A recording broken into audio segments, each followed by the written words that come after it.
Alright, so this is part two of human population growth. So in my first video, I was talking about things like the crude birth rate, crude death rate, some things about, what happens whenever a population is growing exponentially and all that kind of stuff. So economic impacts of population growth. So when there's a large population boom, large proportions of certain age groups can control the laws in economics. So for example, if we have a ton of elderly people in America, then the elderly people, they most of the time, they have more traditional values. And since there's more of them, more of the elderly or the aging, then they're going to be able to control laws more because there's simply more of them. In this example, I'm thinking that we're living in a democratic society. There's also this whole thing about the Social Security issue. So if you don't know what Social Security is, whenever you have a job and you pay taxes and all that kind of stuff, you also pay into this thing called Social Security. And Social Security is, I'm paying into it right now, and I keep paying into it, and my money that I'm paying in is funding someone else who is elderly, who has, they worked their entire life and they paid into Social Security. So it's kind of like where I'm putting in money into Social Security right now in the hopes that when I get to be, 65 or so, there's going to be another young person paying into Social Security for me.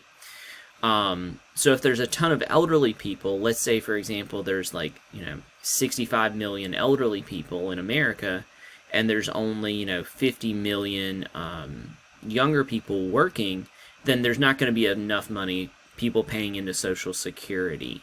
So we're basically paying in now in the hopes that we will be paid back later, which is really interesting, and a lot of people don't agree with this whole policy, but that's that's a song for another time.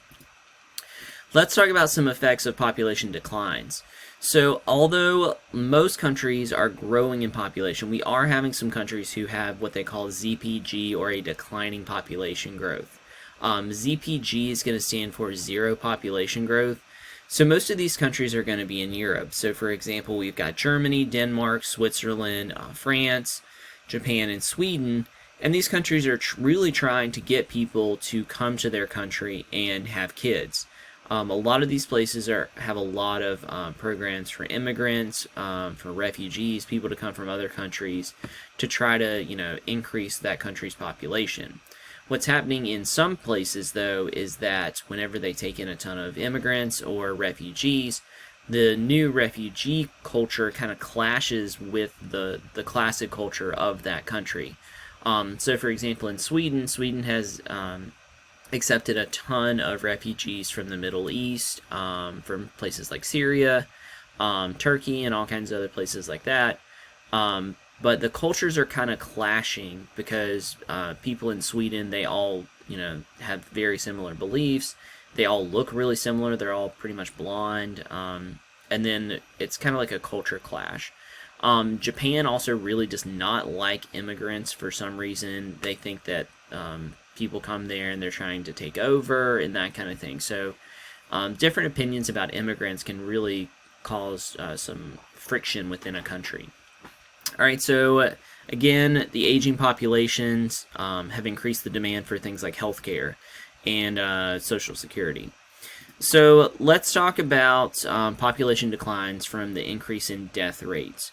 One really big thing that has caused a ton of death, especially in Africa, is the HIV or AIDS epidemic. So HIV stands for Human Immunodeficiency Virus, and then AIDS stands for Acquired Immuno something syndrome. Why can't I remember that? It's going to come to me in a second. All right, so HIV/AIDS. HIV is the virus, and then AIDS is the syndrome or the condition that you get once you get the virus. So what it does is it attacks your immune system and makes your immune system really, really weak. So then you get something like the common cold or the coronavirus, and then that kills you, basically, because you have no immune system to fight it off. Analysts, they want countries like the United Nations to develop some sort of plan that will eliminate or help us to decrease the spread of HIV and AIDS in Africa. But some countries say, well, that's not my problem. I don't care that tons of people are dying. It doesn't really matter. It's not affecting me. So a lot of people are really trying to get a push to send money and other things like that to Africa to help this AIDS epidemic. A lot of corporations have done things like that. And this is showing you the HIV prevalence in Africa. So this dark red here is showing you that 15 to 20% of the population have HIV. Let's also talk about some solutions to population growth.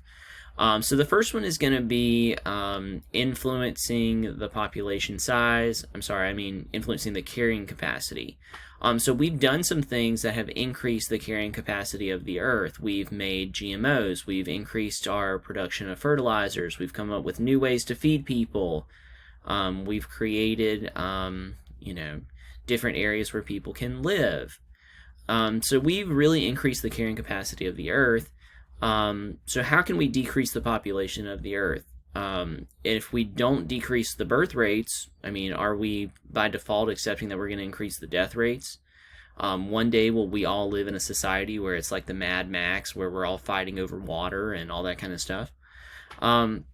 Some people have expressed some concerns over like the government telling you how many kids you should have. So places like China, I think Vietnam has also had a one-child policy. People in those countries, they really don't like that because they think that it's too much government intrusion into their life. They see these population controls as a way for the government to control them. And some people, they may truly feel this way. Other people are perpetuating like a conspiracy theory, that kind of thing. So what should we do to lower these populations? I really don't know. I think that eventually it's going to come to a point where there's going to be food shortages, but humans are very resourceful, so I don't know when that might be. So if you've learned about the demographic transition model in AP Human Geography, you might find this boring. So what they've discovered is they've actually discovered that as countries become industrialized, they actually go through these 4 different stages, and they call them the demographic transition model. So here are the 4 stages. We've got pre-industrial, transitional, industrial, and post-industrial. So the pre-industrial stage, I don't think any country is in the pre-industrial stage anymore. They have little population growth rate. The living conditions are rough. So they have really high birth rates, but they also have really high death rates. And like I said, I don't think any country is really undergoing this right now. There's the transitional state, which is where you have some sort of industrialization begins, and food production is going to rise.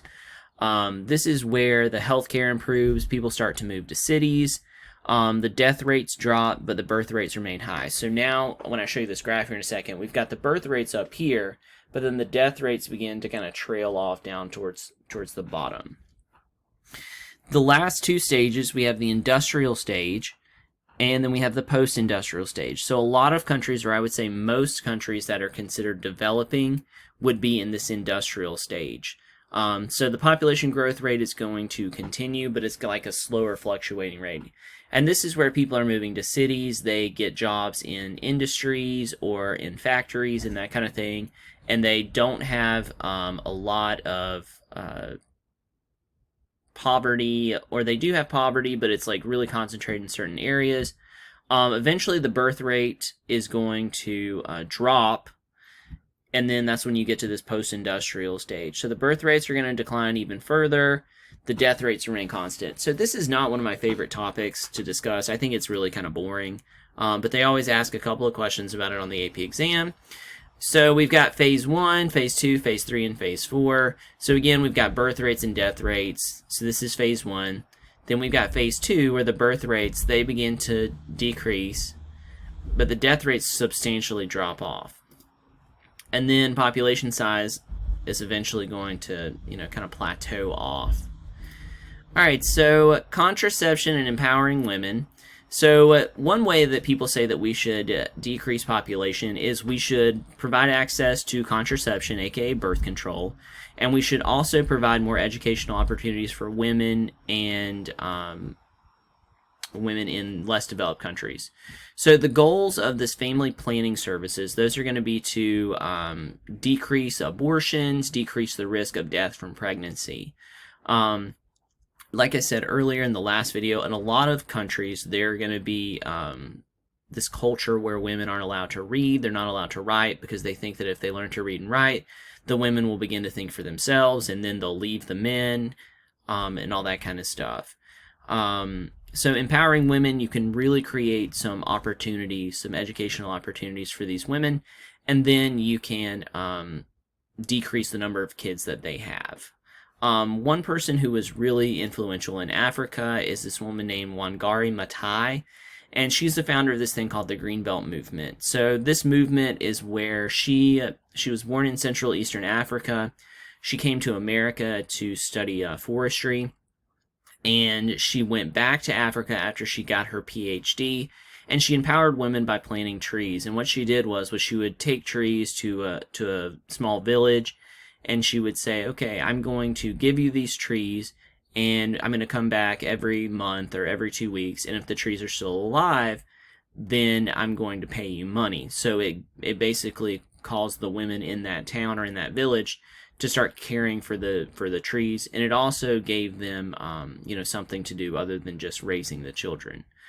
So Maathai, she empowered women, and it also increased what they call ecotourism. So people would come to the different villages to see these giant forests now that the women had kept them alive. And her empowering of women actually led her to win a Nobel Peace Prize in 2014. So this woman, she's really cool. She's still living, I believe, and they ask some questions about her on the AP exam sometimes. So that is it for me. I hope you enjoyed this video, and I hope that you have a great day.